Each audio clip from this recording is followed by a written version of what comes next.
Saudara dan sedari, ada yang bagi tahu saya, Fik, kenapalah hang ni nak kecoh-kecoh sangat dalam media sosial ni?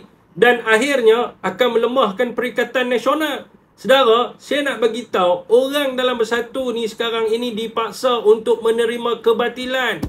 Dan sebab itulah mereka bangkit kerana mereka sayangkan agama, bukan bersatu itu saja semata-mata. Saya ambil example. Baru-baru ini dalam grup WhatsApp Bersatu, dibangkitkan sama ada orang Bersatu ini akan menerima perbuatan terkutuk seperti seks luar tabi'i. Saudara dan sedari, penyokong Azmin Ali menjawab bahawa hubungan sejenis adalah fitrah manusia.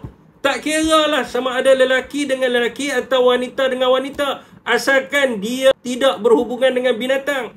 Ini saya berikan bukti. Ini WhatsApp dia. Bagaimana orang Bersatu yang selama ini memperjuangkan Islam dan semangat nasionalisme Melayu boleh terima?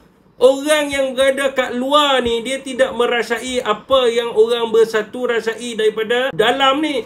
Kalau hari ni kita menolak Anwar Ibrahim kerana kegagalan beliau dan masalah moral beliau, adakah kita nak gantikan dengan Anwar Ibrahim nombor 2 iaitu Azmin Ali? Sedarlah sikit. Saudara dan sedari, cukup-cukuplah mengetepikan agama dengan berpegang kepada matlamat menghalalkan segalanya. Untuk menang dalam pilihan raya, sesiapa saja boleh diterima. Tak kisahlah mereka yang melakukan seks luar tabi'i atau yang terlibat dengan kongsi gelap. Adakah itu yang dipegang oleh rakyat Malaysia? Apakah respon rakyat Malaysia?